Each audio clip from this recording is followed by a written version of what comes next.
우리 함께 예배를 준비하면서 불렀던 찬양, 주 하나님 독생자 예수. 이 찬양을 부를 때마다 저는 생각나는 장면이 하나 있어요. 제가 선교지에 있을 때 두 번째 살던 도시가 칭다오입니다. 칭다오. 여러분 칭다오 들어보셨어요? 여기 청도는요 해수욕장이 유명합니다. 그리고 거기에 우리 한국 사람들이 한 10만 명까지 산 적이 있어요. 그리고 우리 한국에 와서 일하는 조선족들이 한국에서 돈 벌면 그들의 꿈이 뭐냐? 칭다오에 가서 아파트 하나 사는 거. 그리고 많이 가요.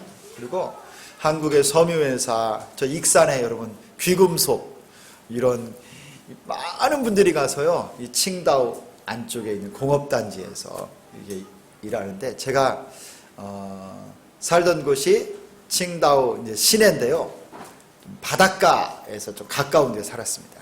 아침마다 제가 그때 그 기름기 있는 음식을 너무 많이 먹어가지고 언젠가 말씀 안 드렸나, 지방간이 생겼으니 빨리 건강관리를 하라고 그래가지고 살을 빼래요.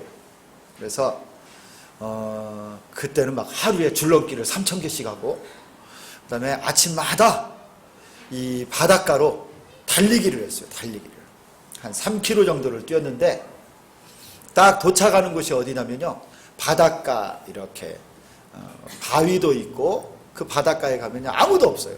아무도 없고 이제 저만 딱 서 있는데요, 막 파도가 치고 그러니까 소리도 막 이렇게 아무리 소리를 질러도 제 목소리는 안 들리고 이 바다 파도 치는 소리만 들리는데, 거기서 막 주여 삼창 하고 주 하나님 독생자 예수 찬양을 막 거기서 목이 터져라 하는 거예요. 얼마나 그냥 감사하고 기쁘고 막 통성으로 막 기도해. 근데 아무도 몰라. 저 바닷가 막 속에 가까이 가서 막 하면요, 오늘 이 찬양을 하니까 막 그때 생각이 나고, 이건 부활절에만 부르는 찬양이 아니에요 여러분. 그래서 여러분 기억나는지 모르겠어요. 예배 끝나고 나갈 때 이 찬양 내가 부르게 했어요. 자, 여러분 하나님께서 우리 각자에게 때로는 찬송으로, 또 각자의 형편과 처지에 맞게 의미 있고 기억나는 것들이 있어요. 기도실이 될 수도 있고, 어떤 말씀이 될 수 있고, 또 어떤 찬송이 될 수 있고, 어떤 사건이 될 수도 있어요. 근데 저는 이 주 하나님 독생자 예수 이 찬양을 부를 때마다 막 그때 생각이 나요. 그리고 또 돌아와, 또 뛰어서 돌아오고, 하나님이 스트레스 받고 힘들 때도요 그 찬송으로 저를 이렇게 회복시켜 주셨던 그런 기억이 납니다. 여러분 아무리 세상이 악하고 죄악이 관영하다 할지라도요 바알에게 무릎 꿇지 않은 7천의 하나님의 용사가 있는 줄 믿습니다. 여러분들이 되셔야 돼요. 어떤 상황과 순간에서도요 낙심하지 말고 여러분 기도의 자리를 잘 지키세요. 말씀 듣는 자리를 잘 지키시고 예배를 회복하셔야 돼요. 여러분, 그리고 우리가 막 이런 말들 많이 하죠. 나 상처받았다, 나 왜 이렇게 막 상처받고 나 낙심하고 그랬다. 여러분 상처 안 받는 비결 알려드릴게요. 상처를 주면은 받지 마. 그러면 상처 안 받는 거예요. 못 오게 받아요 그 상처를. 누가 나한테 막 상처를 막 던져, 막 상처를 줘, 그럼 피해. 받지 마.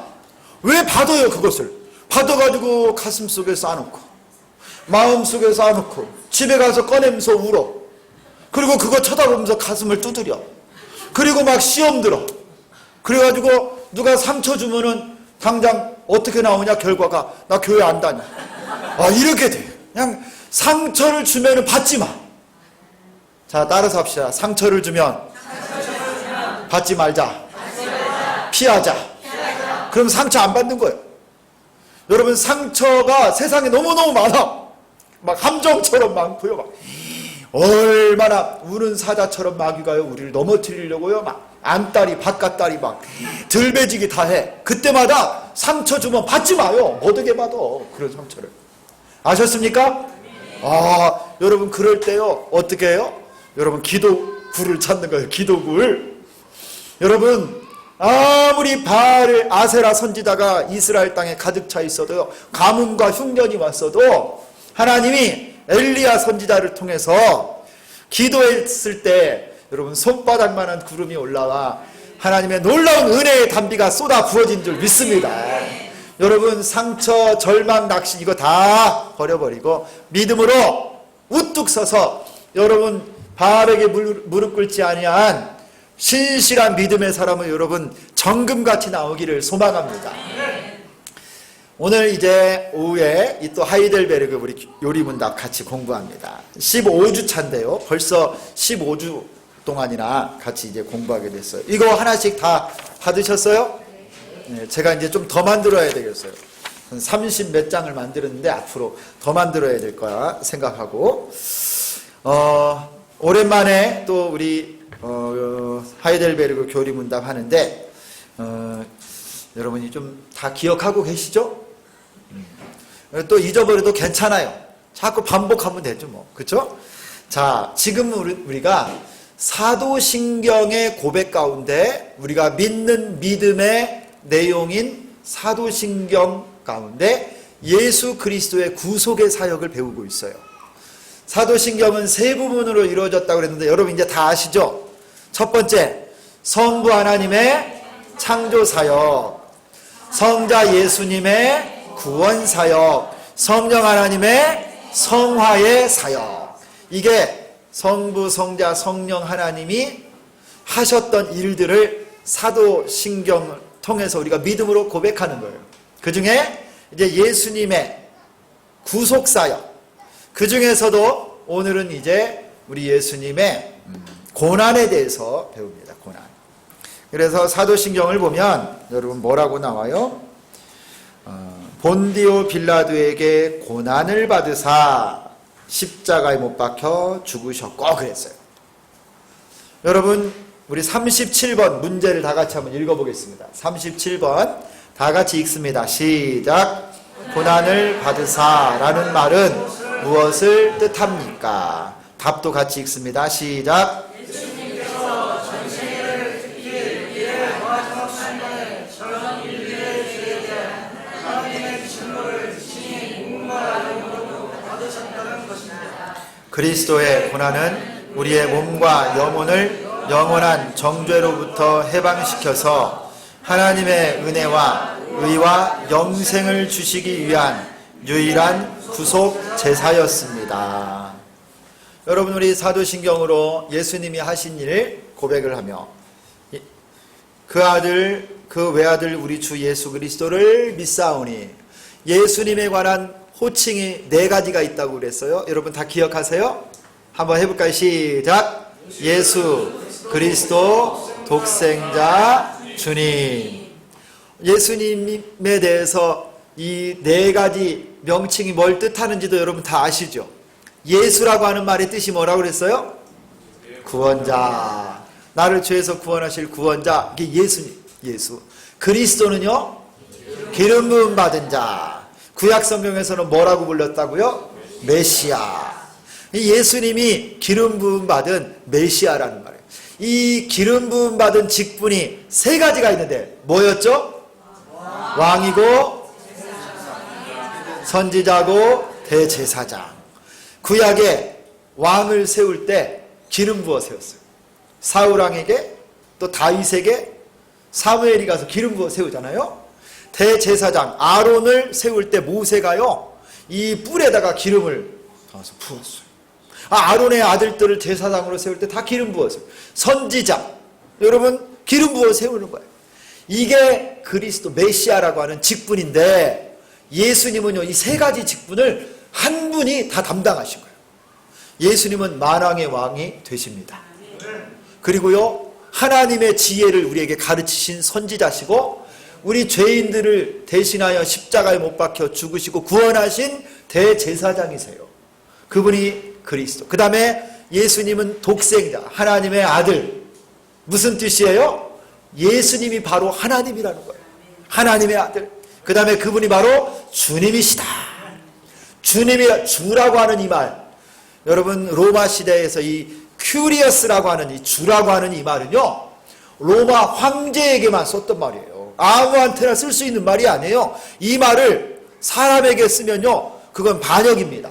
로마 황제를 신으로 섬기는 이 로마 제국 사람들은요, 로마 황제만 큐리어스라고 그랬어요. 그런데 예수님을 향해서 주님이라고 고백하는 거죠. 이건 나의 생명의 주님이십니다, 이 고백이에요.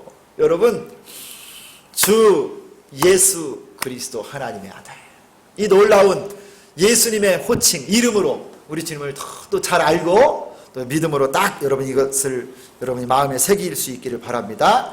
이는 성령으로 잉태하사 동정녀 마리아에게 나시고, 여러분 지난번에 배웠어요. 예수님은 성령으로 말미암아 결혼하지 아니한 여자 처녀 마리아, 동정녀 마리아에게 잉태되어서 나신 거예요.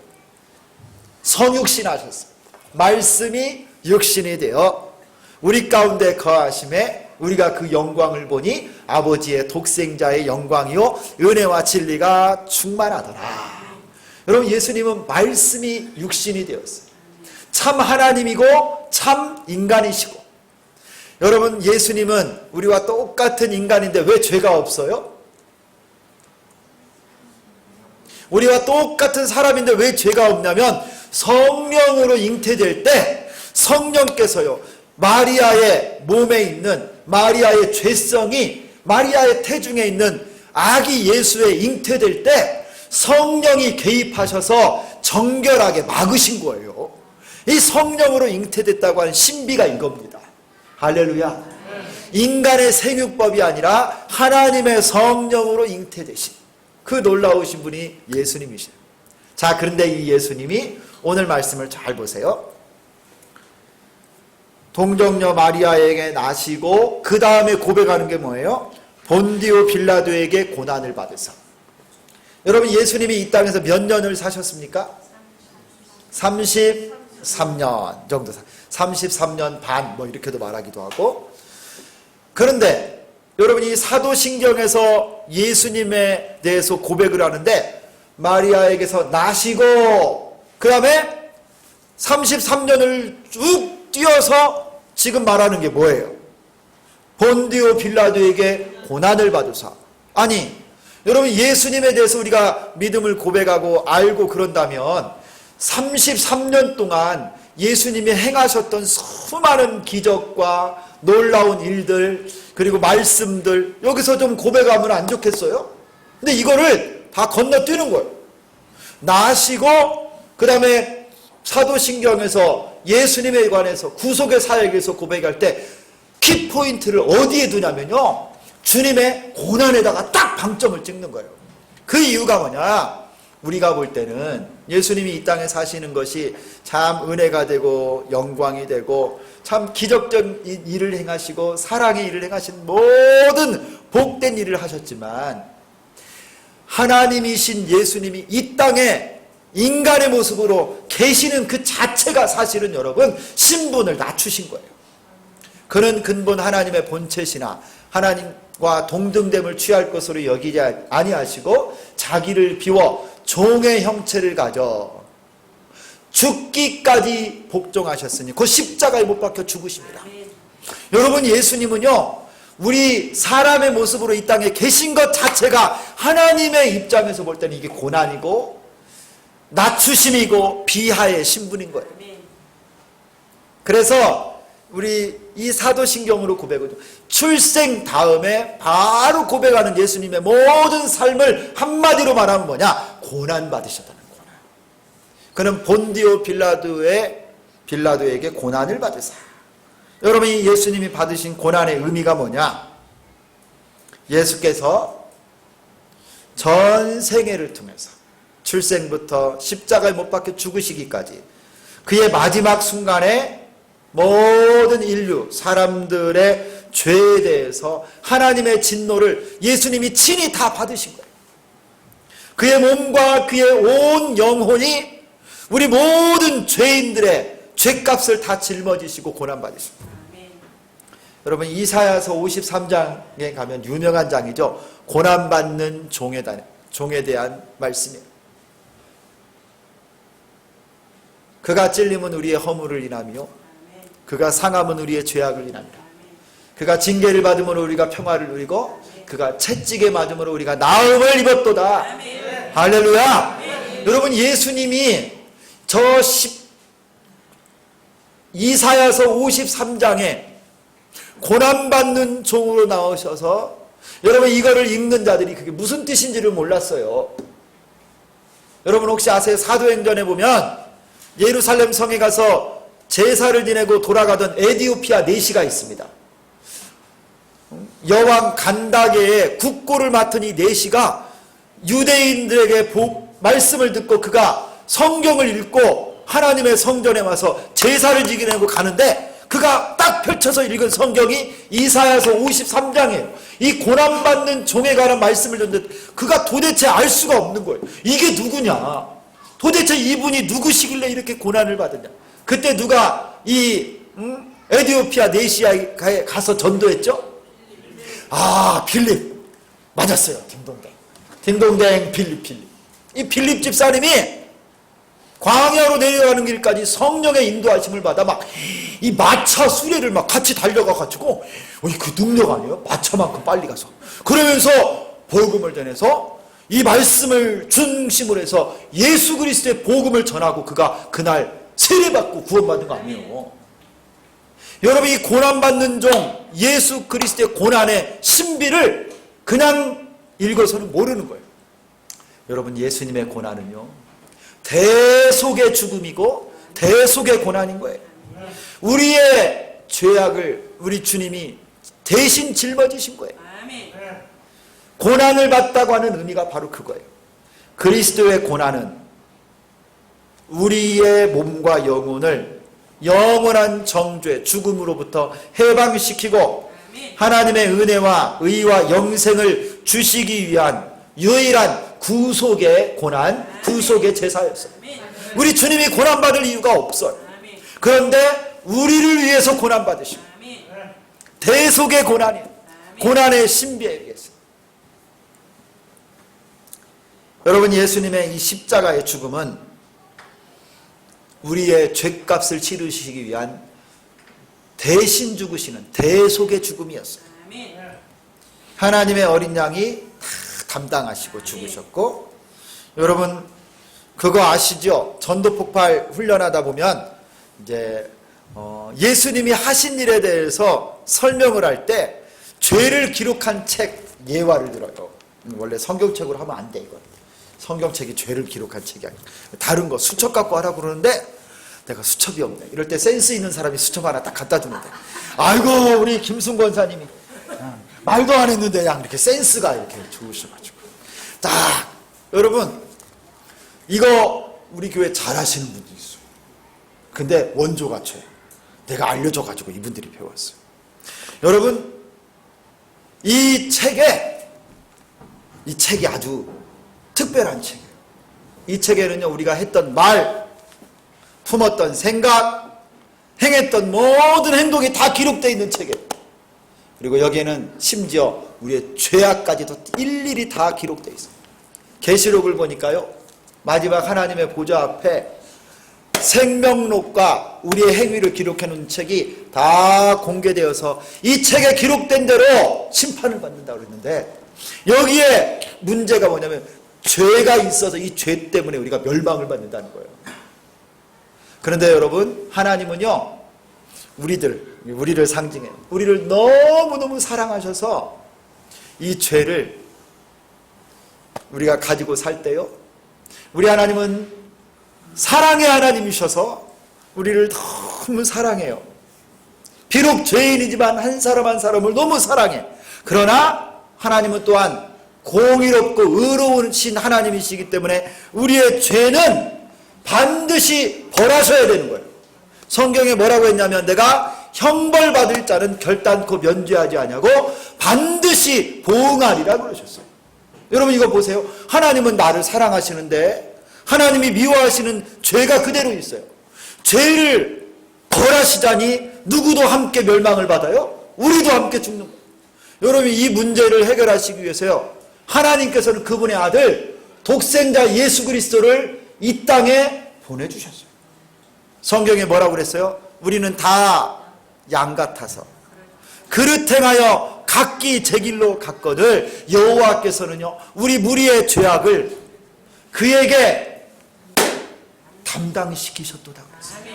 하나님이 미워하는 이 죄악을 그분의 아들 예수 그리스도에게 다 대신 짊어지라고 감당하게 하셨다는 거예요. 여러분, 예수님이 십자가에 못 박혀 죽으시면서 내가 다 이루었다 그랬어요. 이 말이 뭔지 아세요, 여러분? 원래는요 테텔레스타이라고 하는 말인데 상업적인 용어예요. 모든 부채를 싹 갚아버렸다, 완불되었다, 그런 뜻이에요. 예수님이 십자가에 못 박혀 죽으심으로 여러분의 죄, 우리의 죄값을 싹 치르시고 완전히 탕감해 주신 거예요. 그리고 십자가에 못 박혀 죽으시고 장사되었다가 3일 만에 부활하셨어요. 할렐루야. 우리의 죄의 문제, 죽음의 문제를 우리 주님이 다 해결하신 거예요. 여러분, 예수님의 고난이 바로 이겁니다. 우리 죄의 문제, 죽음의 문제를 다 해결하신 대속의 죽음. 여러분, 확신 가운데 서시기를 소망합니다. 예수 믿는 자는요 우리 주님이 고난받으심으로 여러분의 죄의 문제, 저주, 심판, 죽음의 문제 다 해결하셨어요. 여러분, 이 사실을 믿으시기를 소망합니다. 우리 주님이 화목제물이 되고 율법의 요구를 다 만족하게 하셨어요. 고난받으셨다, 이 말의 뜻이 바로 이겁니다. 모든 걸 다 짊어져 대속의 고난을 받으시고 우리에게 은혜와 의와 영생을 주시려고 고난받으셨어요. 할렐루야. 그러면 왜 38번 같이 읽을까요? 38번 문제. 자, 시작.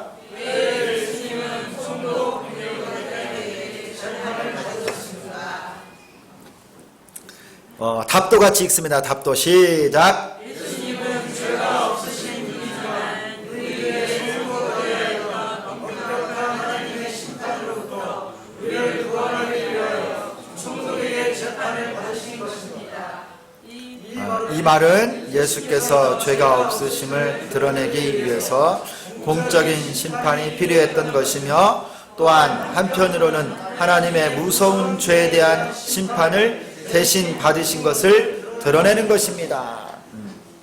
여러분, 우리가 사도신경을 보면 예수님이 본디오 빌라도에게 고난을 받으사 십자가에 못 박혀 죽으셨고 그랬어요. 왜 하필이면 예수님이 본디오 빌라도에게 고난을 받았다라고 할까요? 여러분, 이 본디오 빌라도가 누굽니까? 네? 로마의 총독. 이게 뭔 거예요? 쉽게 말하면 이 이스라엘을 식민지로 통치하는 로마 제국이 세워놓은 식민지의 통치자예요. 제일 높은 사람이에요. 제일 높은 사람. 주권이 없는 이스라엘은 이 로마 제국에서 보낸 이 총독의 통치를 받고 살았어요. 그런데 예수님이 이 본디오 빌라도의 법정에서 죄를 언도받고 사형에 처해진 거 아니에요, 십자가에. 여러분, 이것의 의미가 뭐냐? 예수님은 죄가 없으시지만 우리 위에 우리에게 선고되어야만 했던 엄격한 하나님의 심판으로부터 우리를 구원하기 위해서 총독에게 재판을 받은 거예요.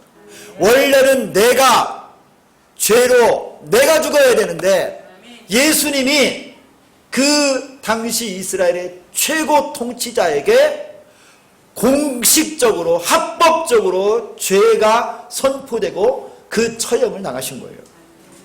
여러분, 이것은요 예수님의 역사성을 드러냅니다. 이 본디오 빌라도, 예수님을 안 믿는 사람은요 막 예수님이 언제 역사적인 인물이냐, 아니다 막 이러고부터 부인하는 사람들이 있는데요, 본디오 빌라도라고 하는 사람이 로마의 역사에 보면 실존 인물이에요. 예수님은 그 당시 본디오 빌라도가 이스라엘을 통치하고 있을 그때 빌라도의 법정에서 재판을 받으신 분이라는, 예수님의 이 십자가의 고난과 죽음이요 사실, 역사적 사건이라는 걸 여기서 분명하게 이야기해 주는 겁니다.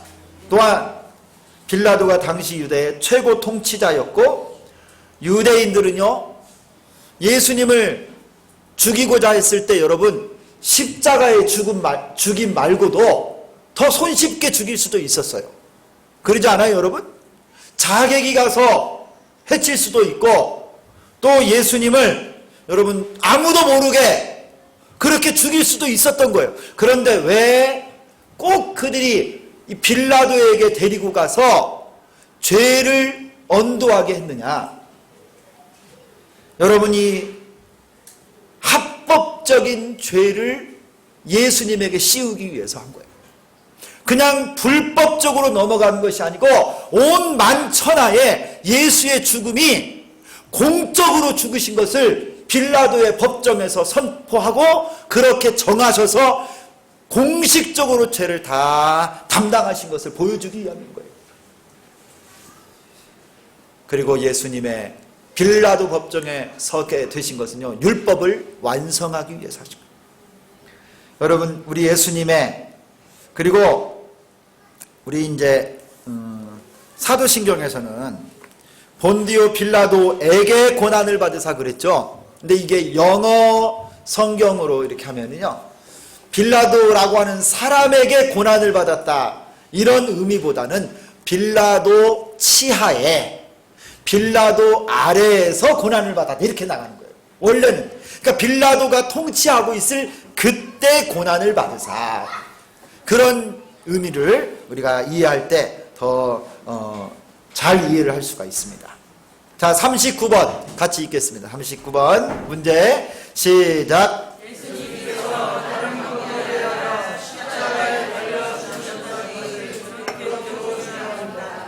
대답은 그렇습니다. 십자가의 죽음은 하나님의 저주의 죽음이기 때문에 그의 죽음은 내가 받아야 할 저주를 대신 짊어지셨다는 확신을 줍니다. 여러분, 이 예수님이 빌라도에게 고난을 받으사 십자가에 못 박혀 죽으셨다라고 사도신경에 고백해요. 여러분 이것이 왜 그렇게 중요합니까? 십자가에 죽으셨다는 거예요. 여러분 죽음의 방법이, 처형의 방법이 십자가 말고도 그 당시에 아주 많았어요. 화형을 시킬 수도 있어요. 화형. 아니면 교수형을 처할 수도 있고요. 이 능지처참이라고 하는 것도 있어요. 이 동물들에게 이 내 팔다리를 묶어서 막 이렇게 찢어서. 그런데 왜 하필 예수님을 십자가에 못 박혀 죽게 하셨다는 거예요. 여러분 이 십자가의 죽음이 대표하는 것은요 뭘 가장 대표하는, 뭐 잔인하다, 아프다, 고통, 이런 것을 의미하는 것이 아니라 제일 큰 의미는 뭐냐면 저주라는 거예요. 저주. 십자가는요 저주를 상징해요. 그래서 구약의 신명기 밑에 여러분 참고 구절을 보면요 신명기 21장 23절, 그리고 우리가 오늘 읽었던 갈라디아 3장 10절부터 13절을 보면 13절 특별히 그리스도께서 우리를 위하여 저주를 받은 바 되사 율법의 저주에서 우리를 속량하셨으니 기록된 바 나무에 달린 자마다 저주 아래에 있는 자라 하였습니다. 신명기에서요 나무에 달린 자는 저주받은 자라고 했어요. 근데 예수님이 십자가에 달리심으로 모든 죄인이 받아 죽어야 될 그 저주를 예수님이 다 받으시고 십자가에 못 박혀 죽으심으로 이 저주의 문제를 또 해결하십니다. 십자가는 형벌일 뿐만 아니라 저주의 상징이었습니다. 예수께서 우리의 저주를 다 짊어지시기 위해서 십자가를 짊어지신 거예요. 여러분 이 은혜를 기억하시기를 바랍니다. 자, 한번 묻겠습니다. 여러분 옆 사람에게 왜 예수님이 꼭 십자가에 죽으셔야만 했습니까? 옆 사람에게 한번 설명 한번 해보세요. 자, 시작.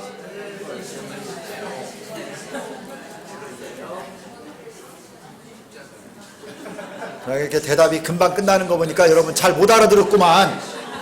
오늘은 좀 많이 안 여쭤봤더니 방심을 해가지고 다시 여러분, 예수님이 왜 꼭 십자가에 죽으셔야만 했어요? 그렇죠. 이 저주를 해결하시기 위해서, 우리가 저주받아 죽어야 되는 문제를 예수님이 담당하시기 위해서 이 십자가에 죽으셨어요. 십자가는 저주를 상징해요. 나무에 달린 자마다 저주 가운데 있다라고 율법에서 그랬는데, 여러분, 그 모든 저주를 예수님이 다 담당하시기 위해서 십자가에 죽으신 겁니다. 여러분, 십자가에 달려 죽으신 예수님을 묵상하시고 주님의 고난을 기억하고 늘 감사하며 주의 은혜 가운데 사는 우리 모두 될 수 있기를 예수님의 이름으로 축원합니다.